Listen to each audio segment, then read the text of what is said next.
आएगा कि अभी महकमा मौसमियात ने कुछ हफ्ते पहले भी ये बात की थी कि बारिशें कुछ कम हुई हैं, फिर एक स्पेल आया, उसके बाद फिर अब ये कहा जा रहा है कि 3 सूबों में ऑलमोस्ट खुश्क साली होगी और अपना जो सर्टन एक लिमिट थी उससे तकरीबन 40% कम बारिशें हुई हैं। कितना ये क्रिटिकल है हमारे लिए, ख़ास तौर पर इन सूबों को अगर मद्देनज़र रखा जाए तो? जी सना, आपने रात की जो ताज़ा खबर पड़ी होगी कि पाकिस्तान को आईएमएफ ने उसका स्टाफ लेवल एग्रीमेंट के साथ साथ जी जी। क्लाइमेट चेंज से निपटने के लिए एक हम्म। रेजिलियंट सस्टेनेबिलिटी फंड जो है 28 माह का $1.3 बिलियन का, वो भी अप्रूव किया है। बिल्कुल। ये खबर मैं इसलिए कह रहा हूँ आपके इस टॉपिक से लिंक करते हुए हम्म। कि पाकिस्तान उन ममालिक में शामिल है जो मौसमियाती तब्दीलियों से मुतासर हो रहे हैं और हो चुके हैं। यही वजह है कि आईएमएफ का वो जो एक स्पेशल फंड बनाया गया है मौसमियाती तब्दीलियों के हवाले से, उसमें पाकिस्तान को जो है ये पाकिस्तान की एप्लीकेशन एक्सेप्ट हुई लोन की। अभी मौसमियाती तब्दीलियां हैं क्या और आज के टॉपिक से इसका ताल्लुक क्या है?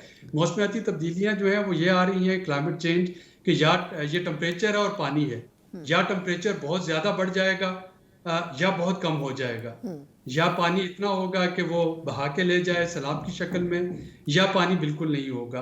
और ये अनप्रडिक्टेबल है, ये नहीं पता कि कब टेम्परेचर ड्रॉप कर जाए, कब टेम्परेचर बहुत ऊपर चला जाए, कब सैलाबी कैफियत बन जाए, कब ड्राउट आ जाए। और इसी को क्लाइमेट चेंज कहते हैं और इसी के लिए इस वक्त हमें तैयारियां करने की ज़रूरत है। और अगर हम इस वक्त देखें कि जो पानी की सिचुएशन बन रही है उसका इम्पैक्ट अगर आप देखना चाहें तो कपास, जिस पे कि हमारी मईशत का बहुत हद तक दारोमदार है, वो कपास जो कि हमारे जनूबी पंजाब से लेके सिंध तक के जो किसान हैं उनके लिए वो रोज़गार का ज़रिया है। इस साल आपकी कपास की पैदावार जो है 40% तक कम रही है। बिल्कुल बिल्कुल। कुछ इसी तरीके से गंदम के बारे में भी वो भी डैमेज हुई है, कुछ बिल्कुल। बातचीत जो है वो हो रही है। अल्लाह करे कि अभी जो हालिया बारिशें हैं उसकी वजह से कुछ बेहतरी आ जाए। लेकिन ये जो पानी है उसके 3 जराए हैं हमारे पास।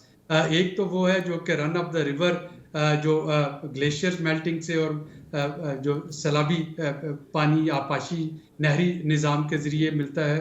दूसरा ग्राउंड वाटर एक्सट्रैक्शन जो कि ट्यूबवेल की शक्ल में आता है। और तीसरा हमारा बारानी एरिया, जहाँ पे के ना नहरें हैं ना वहाँ पे ज़मीन में पानी नज़दीक है, वो प्योरली बारिशों पे डिपेंड कर रहा होता है। तो जब आपका टेम्परेचर इस तरह से वेरिएशन आ रही है या आपके पास पानी की स्टोरेज जो है वो जब पानी बहुत हो तो मौजूद ना हो, तो फिर क्या हो रहा है कि ज़्यादा टेम्परेचर आपके ग्लेशियर्स को बड़ी तेज़ी से मेल्ट करेंगे।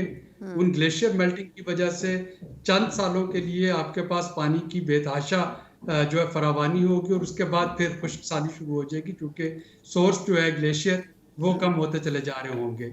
इसी तरीके से ये जो अभी पंजाब में सोलर ट्यूबवेल सिस्टम आया है, अगर उसको आप एफिशिएंट इरिगेशन सिस्टम से लिंक नहीं करते, अगर किसान उसी तरह से फ्लड इरिगेशन और वो जो खाले और नक्के जो हैं वो टूट रहे हैं, तो अगर उसको ना तो डीजल के पैसे देने हैं ना उसको बिजली का बिल देना है, तो उसके पास ये इंसेंटिव खत्म हो जाएगा कि वो पानी को ऑप्टिमाइज उसका यूज करे बेतरेक। वो वही पॉलिसी बन जाएगी जो किसी जमाने में बलूचिस्तान में एग्रीकल्चर ट्यूबवेल के लिए फ्लैट रेट इंट्रोड्यूस करवाया गया था। तो आज हम देख रहे हैं कि बलूचिस्तान में पानी जो है ज़ेरे ज़मीन तय है, वो अब इतना नीचे जा चुका है कि उसको एक्सट्रैक्ट करना वो तकरीबन इम्पॉसिबल होता चला जा रहा है। तो पंजाब में हमें सोलर ट्यूबवेल, मैं इसको वेलकम करता हूँ, लेकिन इसके साथ एफिशिएंट इरिगेशन सिस्टम, आपाशी के निज़ाम को भी बेहतर बनाना होगा ताकि हम इसको पानी को प्रिजर्व अच्छा, कर सकें। लेकिन सुलेरी साहब, मैं वही जानना चाह रही हूँ कि आपने कहा सिस्टम को बेहतर बनाना होगा। मेरा ख्याल है कितने सालों से हम ये बात कर रहे हैं कि जो बारिशों का पानी, क्योंकि कुछ साल पहले तो इतनी बारिशें हो रही थी कि शायद ओवर फ्लडेड हो गए थे हम।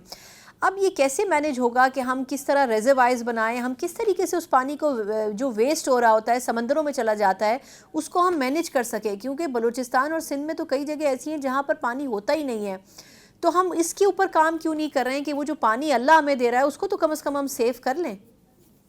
देखिए, बदकिस्मती से डैम जो है वो तो पाकिस्तान में एक पॉलिटिकल स्टिग्मा और टैबू बन गया। वो कालाबाग डैम तो नहीं बना, लेकिन बाकी भी डैम जो थे उनकी बनने की, एक तो अगर आप रफ्तार को देख लें या उसके बारे में पॉलिटिकल विल को देख लें, तो वो एक चैलेंज हमारे लिए बनता चला जा रहा है। दूसरा है आपका रेन वाटर हार्वेस्टिंग का कॉन्सेप्ट पूरी दुनिया में होता है, हो रहा है कि बारिश के पानी को ज़ख़ीरा किया जाए, उसको खुश्क साली में इस्तेमाल किया जाए। हमें उसकी तरफ शिफ्ट करना होगा। हमें डाइवर्शन जो कैनाल्स हैं उनका सोचना होगा कि सैलाब में जब बहुत ज़्यादा पानी आए उसको कैसे डाइवर्ट किया जाए, कहाँ पे उसको स्टोर किया जाए ताकि सैलाब की कैफियत जो है वो पैदा ना हो।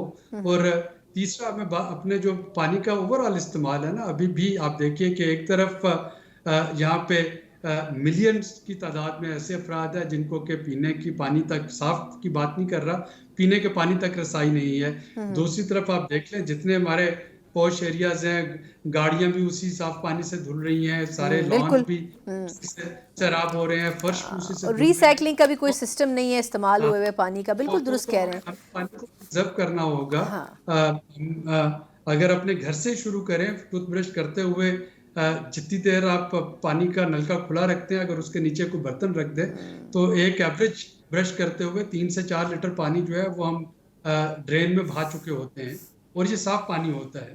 तो ये हमें थोड़ा सा इस पे सोचना होगा, जिस तरीके से हमने गैस के साथ किया, गैस को वो जो आए थे पायलट वाले चूल्हे और बर्नर, सारी रात वो पायलट चलता रहता था और आज हम गैस जो है इंपोर्ट करना पड़ रही है। अच्छा, अब सुलैरी साहब, जो गैस वाला मसला है वो तो मेरा ख्याल है ऐसे जख्म है जिनको छेड़ना नहीं चाहिए। हम तो कहते थे हम बाहर एक्सपोर्ट करेंगे गैस को, और हमने सारी जो चीजें सीएनजी पे कर दी और फिर हमने कहा जी ये तो खत्म हो गई। अच्छा, मुझे क्विकली बताइए कि लास्ट गैस तो हमने कर ली, पानी हम इंपोर्ट नहीं कर सकेंगे। सही कह रहे हैं, बिल्कुल ठीक कह रहे हैं। पानी को हमें महफूज करना है, एक एक कतरा जो है उसको हमें बड़े सेंसिबली यूज करना है और उसको प्रिजर्व करना अच्छा, है। मुझे सर लास्ट फ्यू मिनट है, मुझे एक सवाल और आपसे करना है। देखिए, जिस तरह यूएई वगैरह या सऊदी अरब में हो रहा है कि वहाँ बारिशें नहीं होती थी, वो आर्टिफिशियली अब रेन जो है उसको क्रिएट कर रहे हैं। हमें ये कितना एक्सपेंसिव पड़ेगा? क्योंकि अब जिस तरह पिछले कुछ हफ्तों में जब बारिशें नहीं हुई तो हम दुआएं मांगते रहे, लेकिन हम वो टेक्निक्स इस्तेमाल नहीं कर सके। आपके ख्याल में वो कितनी एक्सपेंसिव है कि पाकिस्तानी हुकूमत वो अफोर्ड नहीं कर सकती? देखिए, टेक्निकली आर्टिफिशियल रेन वहीं पे होती है अगर हवा में नमी हो।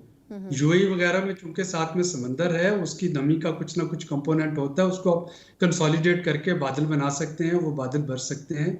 पाकिस्तान में सिवाय ये कराची जो कोस्टल बेल्ट है, इसके अलावा अगर आप ये सारा प्लेन एरिया देखें तो वहाँ पे नमी होगी तो आर्टिफिशियल रेन की जाएगी ना।